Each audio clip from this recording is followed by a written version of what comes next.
What is up, Dong Army? It's your boy Royce. In this video, I'm going to be covering my entire journey preparing for Step 1. I'm making this video right now because I know a lot of my audience is medical students, which makes sense. And I'm also making this video so I can hit my quota of making one video that is useful to society per month.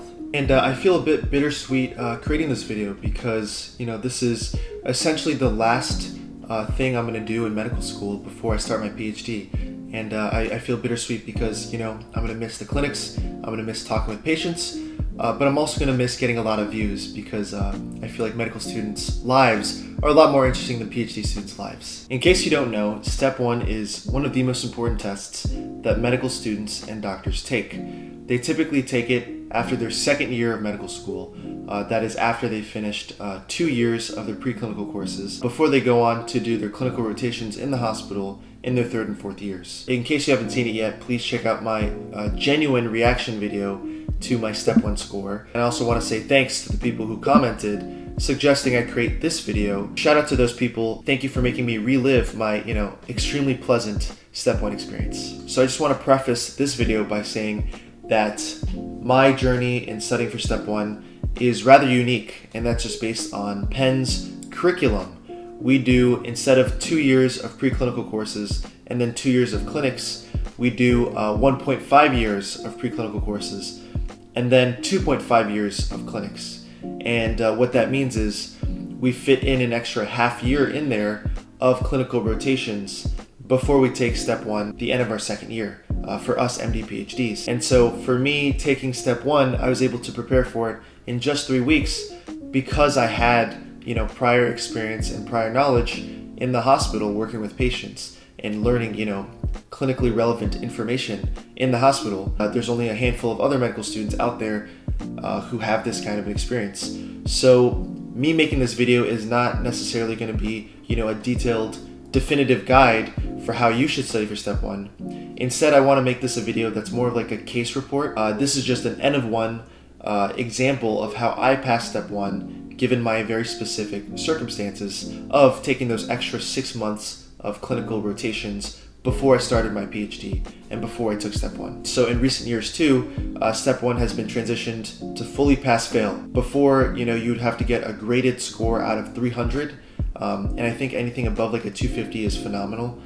That's my understanding at least. And now what you need is a 196. Now all you have to do is hit this threshold of passing, and beyond this threshold, you pass and you won't know what your score is. Residencies won't know what your score is.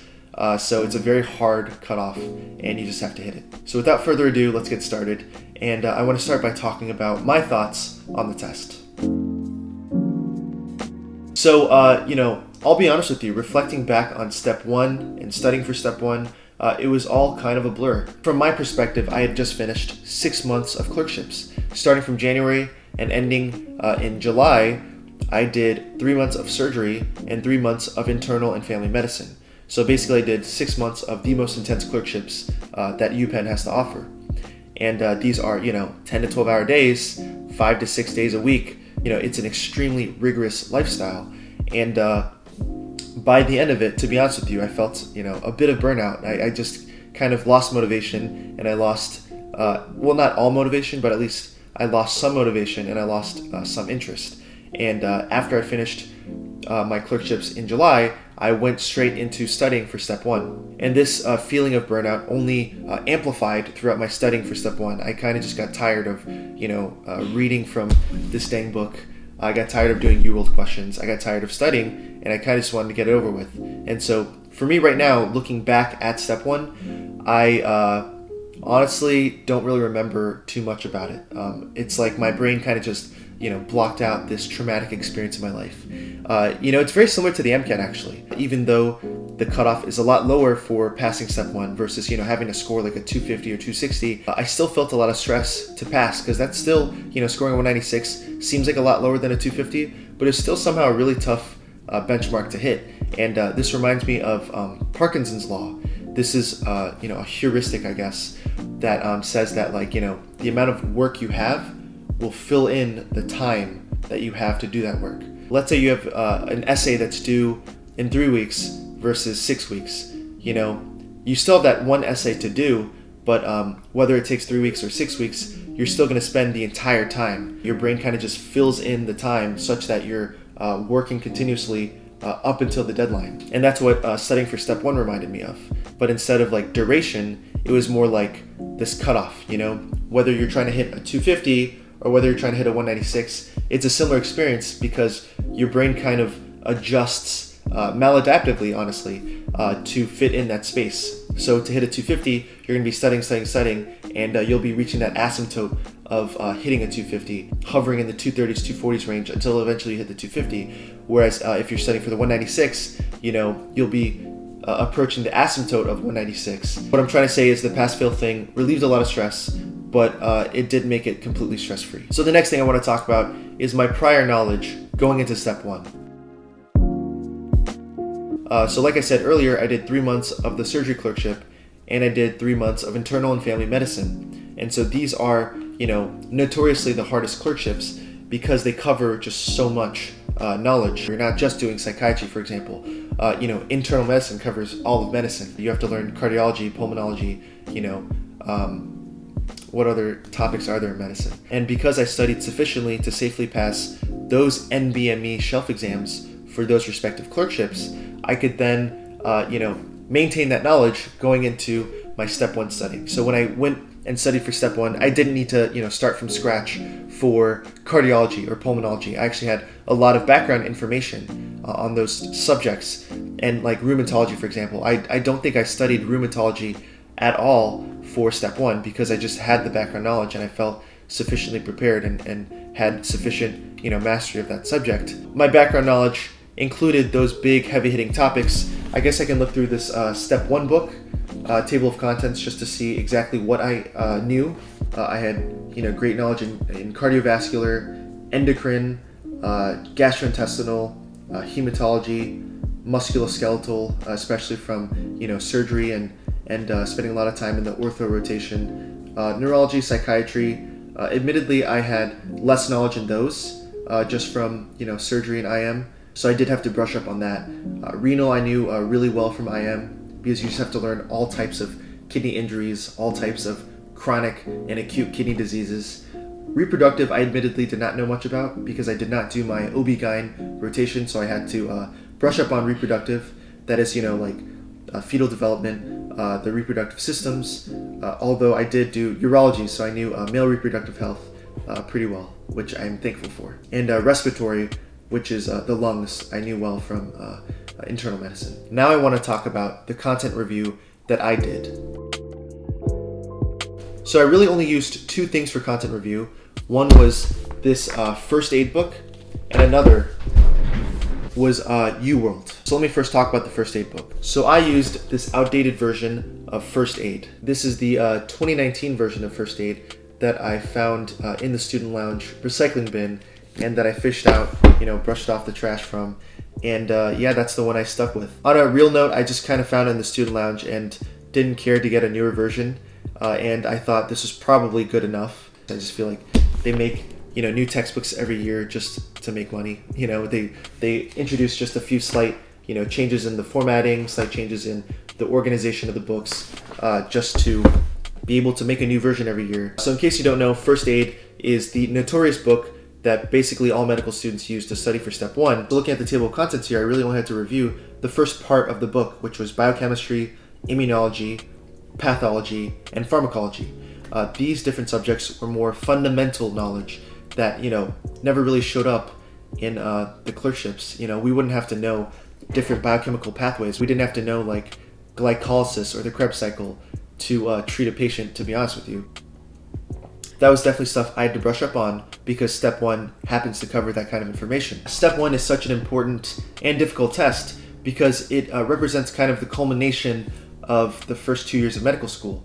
All of your background, fundamental, basic science knowledge for every part of medicine, you know, every organ system is encapsulated in this step 1 test. And that's what makes it one of the biggest tests you'll ever take as a medical student and doctor. So for biochemistry, I had to review things like I said, glycolysis, Krebs cycle, oxidative phosphorylation, all the stuff you learn, you know, like 10 times throughout your life in high school, college, med school again. And also what kind of diseases correlate with different defects in the pathways. A less esoteric example would be like gout, that is, uric acid crystal production in excess. How does, like a drug like allopurinol help with gout? And there's like this, bypass pathway, allopurinol axon, that reduces your uric acid concentrations in your body. And so things like that would be what I covered in biochemistry.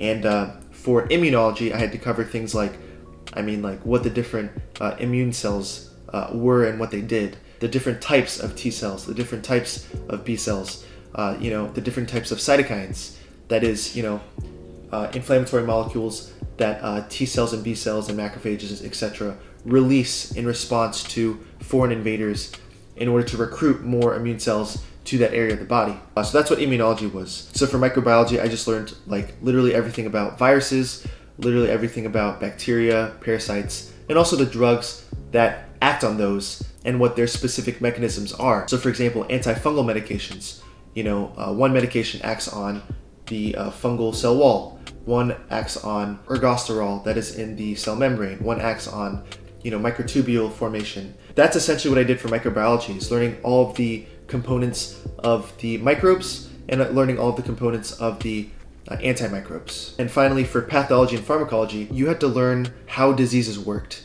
And so obviously with my hospital experience, I knew of a lot of diseases and I knew how to treat a lot of diseases. But that's not what step one would ask.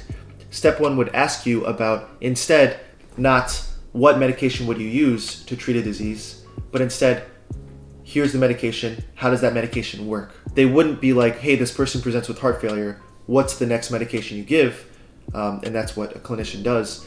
Instead, it would ask you, here's a person with heart failure, you give them this medication, how does this medication work? How does it help with heart failure? So it's all about the mechanisms. You don't have to make clinical decisions necessarily, it's just clinical understanding of those clinical decisions. I hope that makes sense. To be honest with you, I in-depthly reviewed the biochemistry chapter, the immunology chapter, the microbiology chapter, and otherwise I wouldn't really read this book straight through. Instead, I would use it more as an encyclopedia, as a reference book. So if I was doing a UWorld question and there's a question on psychiatric diseases, I could go to the back of the book, to the index, find what page it was on, and just go straight to that page and read just about that one disease I had a question about. So that was basically my approach with using this book, was reading it straight through for the more fundamental topics in the beginning that I didn't know about, and using the rest of the book as just a reference guide to go to very specific pages, like, page 450 for this one specific disease, how it works. And I thought that was a pretty good way of doing it, given my previous clinical knowledge from the hospital. So that's essentially all I did with the First Aid 2019 book. The next thing I did was UWorld. UWorld on my trusty but dying iPad that has gotten me through most of medical school so far. UWorld, in case you don't know, is it's like a testing question bank simulation type tool. And so this company kindly offers, not kindly, you have to pay for it, but it offers, a lot of practice questions that you can use. And these practice questions are essentially comprehensive as well. So just like how First Aid is comprehensive in the content, these questions on UWorld are comprehensive for step one as well. The only problem is there's just a ton of questions. So again, I was facing the same problem I faced with the First Aid book, which was I just didn't have enough time to go through all of the questions. I only ended up getting through 1,300 of the 3,600 total questions. So that's about a third of the total questions. I put the tests on tutor mode. That is, after each question, it'll tell you the answer and give you the entire full in-depth explanation. And I put it on untimed mode. I could go through, 40 questions at a time with unlimited time, and that helped me learn the most, because I was, focusing on learning and not focusing on, my testing endurance and hitting the testing time, because in actuality, when I took the test, I had plenty of time. So feeling rushed was never a concern of mine. I would just, create a bunch of these tutor mode untimed tests and do literally all of the sections. I would click on all my unused questions, and then I would generate tests on every single section, every single organ system, and just go from there. And my whole strategy there was just to get a lot of exposure to a lot of different concepts that would be covered on step one. And I thought, at first it was really hard. I only got 40 or 50% on my questions, but then, over time I got to the 60, 70% range. you can see on the screen here. And I was never really concerned ever about the percentages I got on my tests, because again, I was focused more on learning and not on how well I did on these practice questions. My entire focus was on content review. So if I ever encountered a new concept that I had never encountered before, I didn't care if I got the question wrong, because I knew after that question, after I read the solution, I would know it from that point forward. That was my mindset going into UWorld. So again, untimed, tutor mode, keep it low stress, casual, just go through as many questions as you can. So my strategy for UWorld was for the first 1,100 questions that I did, I would go through all of the subjects, and I would take my time reading all the answers. But then probably like 5 days out from the test, I realized it was crunch time, and I could not possibly get through the remaining 2,000 plus questions, and therefore I switched to a new strategy. This is a strategy that I think is definitely unconventional, but worked well for me at the time. What I did was, instead of doing all the subjects, I would just go down and do the 2 subjects that I feel like I needed the most help on, which was pathophysiology and physiology. These 2 sections I needed the most help on, because my problem wasn't identifying diseases, knowing what medication to give to treat a disease, because that's what I learned in the hospital. Instead, my lapses in knowledge were more mechanistic. It is not how to identify the disease, it is instead how does that disease work. And it's not what med to give to treat the disease, it is instead how that med works. Again, you'll notice a common trend here. That's kind of what step 1 covers, that is different from your clerkship shelf exams, and different from step 2. For the last 200 questions that I did just pathology, just pathophysiology, and I wouldn't even read the questions, I wouldn't read the answers. I would immediately, without putting an answer in, just press submit, so I could go directly to the solution, so that I could see, oh, I didn't know tuberculosis causes this kind of T-cell response that involves this kind of cytokine, this very specific cytokine. And so I would just be able to go through, it was kind of like rapid flashcards. I would just be able to go through, a bunch of different topics, just get what I needed, which was to learn the mechanisms of each of the diseases and of the medications, etc. So that for me was really helpful. And again, I only did that because I knew I was in crunch time, and I knew I could not possibly get through the remaining 2,000 plus questions.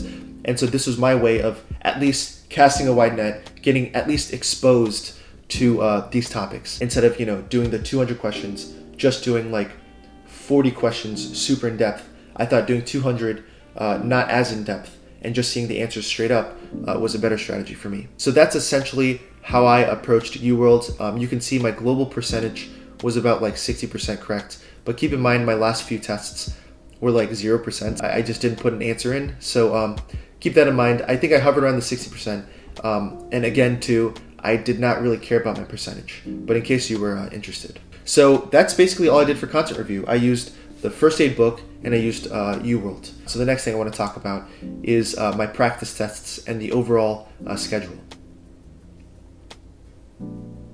So yeah, I ended up taking just 3 or 4 practice tests, and I'll just go through the dates I took them and what the scores I got. Before I started studying, I took a test cold turkey just to see where I was, and that helped me tailor my studying to specific topics that I felt the weakest in, and just to get a sense of what step 1 felt like. I used the official NBME practice tests. The first one I did was practice test number 24, and this one I got, I believe, a 200 flat on. The way I calculated my score was using this tool on Reddit that'll be in the description, that basically converts your percentage into the actual score out of 300. So I got a 200 on my first test, cold turkey, and I needed a 196 to pass. So I felt pretty good after this first practice test. But obviously I didn't want to go into taking step 1 trying to hit a 196 with only a 200 on my practice tests. I wanted a bigger margin of error there. So that's why I felt compelled to continue studying and continue taking practice tests. So my next practice test was about 8 days before the test. That was form number 25, and I got a 210 on. And I was really happy about that, because I feel like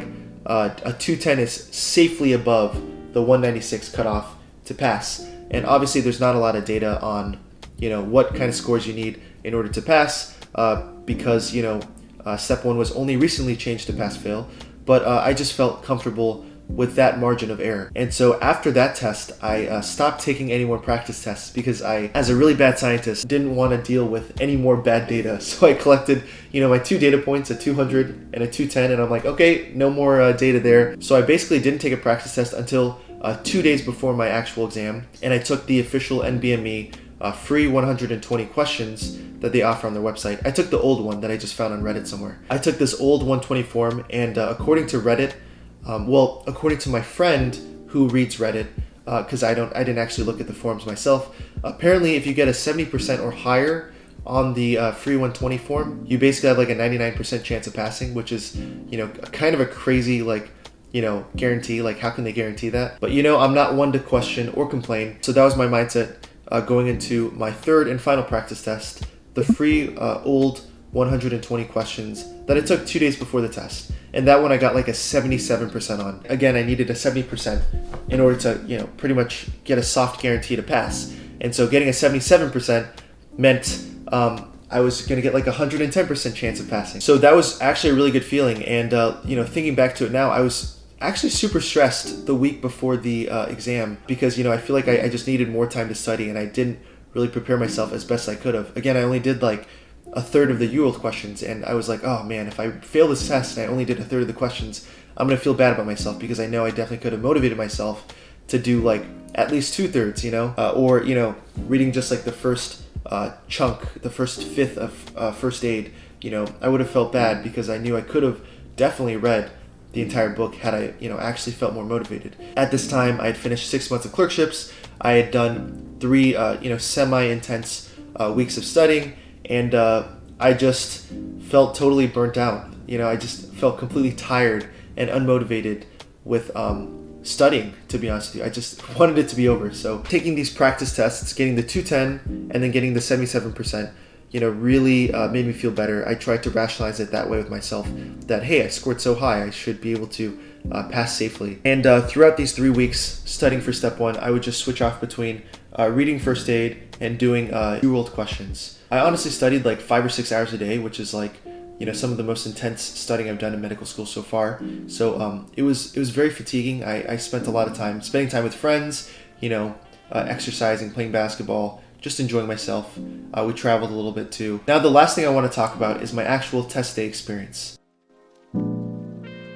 So going into the test day, I actually, this is going to sound really bad, but I actually had no idea the test was 7 sections of like 40 questions each or 50 questions each, I forgot. Up until that point, I hadn't taken, a super long practice test. I only took those, Form 24, Form 25, and then the free 120 questions, which I probably spent like 2 or 3 hours taking each. Again, was tired of taking tests, so I just kind of sped through the stuff, and I never double-checked answers. I didn't really read too carefully. But to be honest with you, I had plenty of time to take the test and, pace myself, because they were, they were 40 question sections, 60 minutes each. I remember because they were a minute and a half per question. For these step 1 questions that I took, they tended to be shorter than I was used to. Any of the shelves I took, or any of the step 2 UWorld questions I did.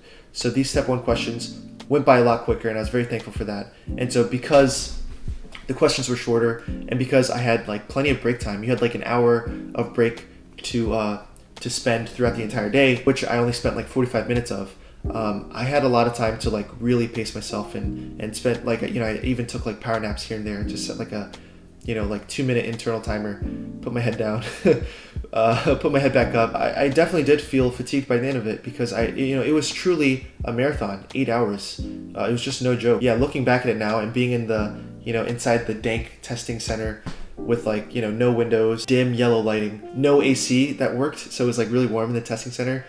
Gosh, it was a terrible experience. I could spend a lot of time, double checking all the questions, and I spent a lot of time pacing myself, and I could take power naps whenever I needed. So yeah, overall, that was my entire experience. So yeah, that's basically all I wanted to talk about in this video.